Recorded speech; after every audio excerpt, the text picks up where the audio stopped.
Ito, special episode, December 16. This is 3105, 3106, and 3107.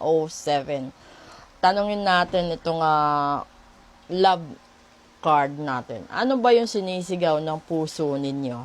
No? Na minsan, ay hindi nyo masabi sa tao sa paligid nyo, hindi nyo masabi sa kahit kanino.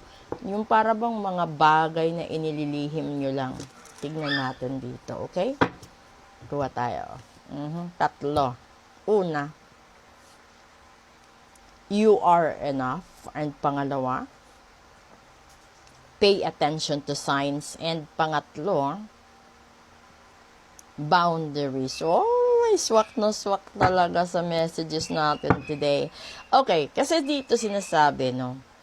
Kung natatandaan ninyo, kanina sinasabi ko, doon may pag-aalinlangan kayo. Kasi baka hindi ka natatanggapin, hindi ka nakakausapin, or baka naka-move on na siya, di ba? Yung pang, tapos maiisipan mo sa sarili mo.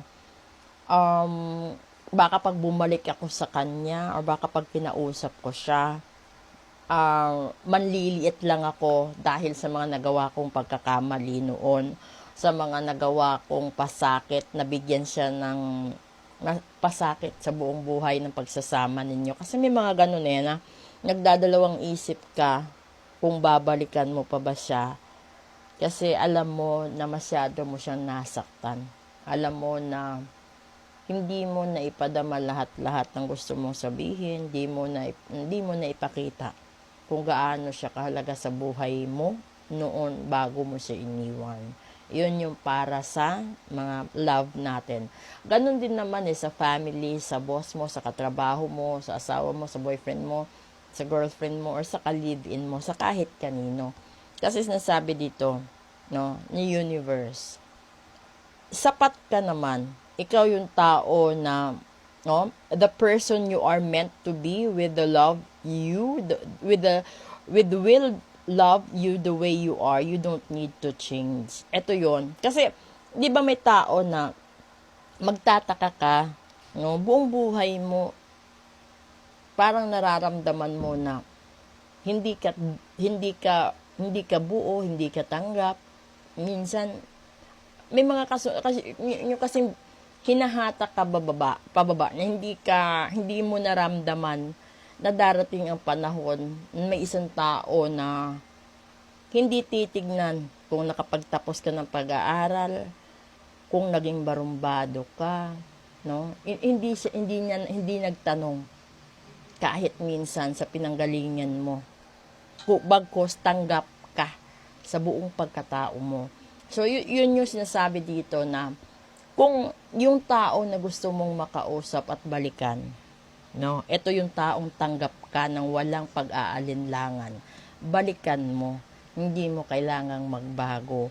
Kung kailangan mo humingi ng tawad, humingi ka ng tawad. Ganun lang yon, di ba? Kasi sinasabi dito, you have to pay attention to the signs.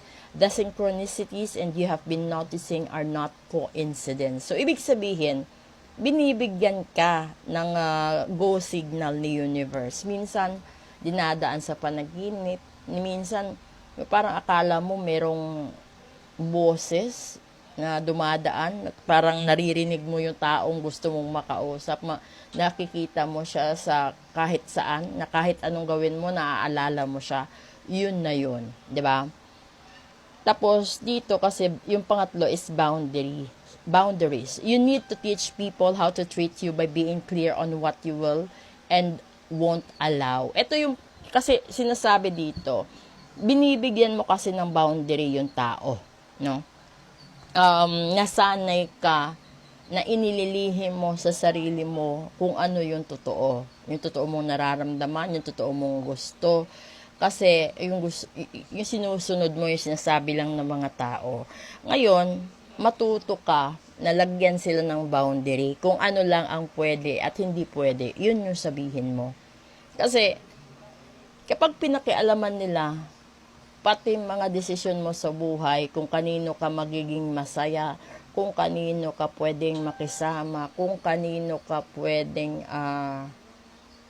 makipagkita, mag-chat, mag-text, mag-call, may ganun no? Hindi po pwede.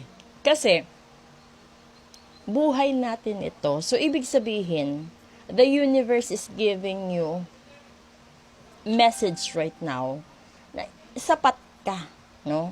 Buo ka sa sarili mo, sa mata ng Diyos, sa mata ng universe, para doon sa taong gusto mong mahalin muli, kasamang muli, kausapin, ganun.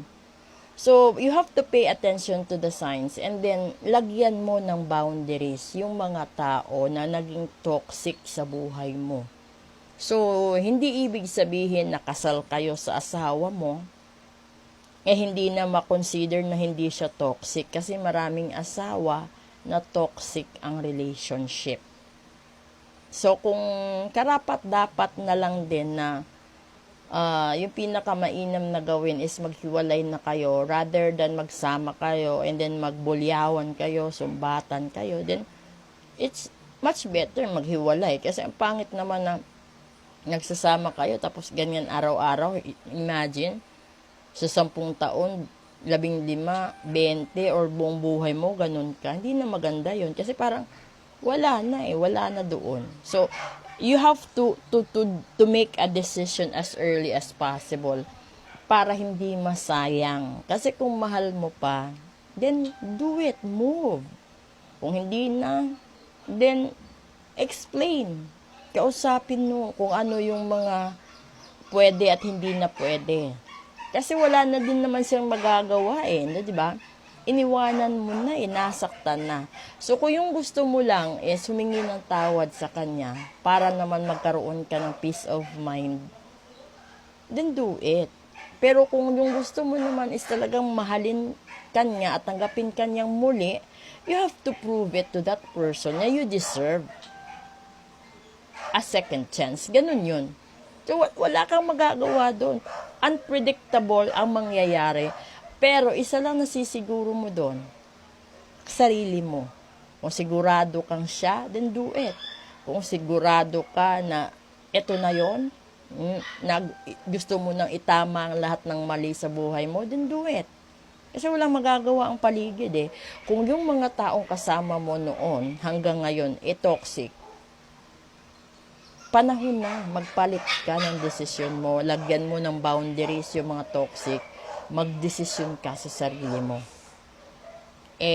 Ang pangit naman kung palampasin mong pagkakataong maging masaya ka, magkaroon ka ng sarili mong katahimikan, kasama yung taong nagpapasaya sa'yo, tanggap ka buong buo, at handa ka rin ipaglaban at ipagmayabang sa kahit kanino. Kasi merong mga tao na magkaiba ang takbo ng isipan.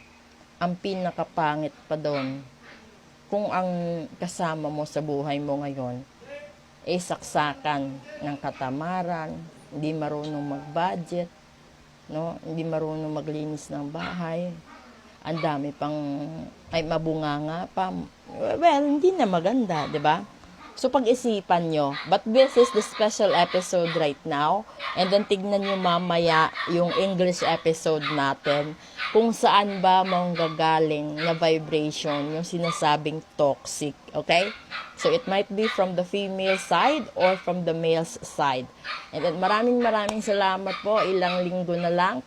Ilang araw na lang. Pasko na po. Advance Merry Christmas to each and everyone.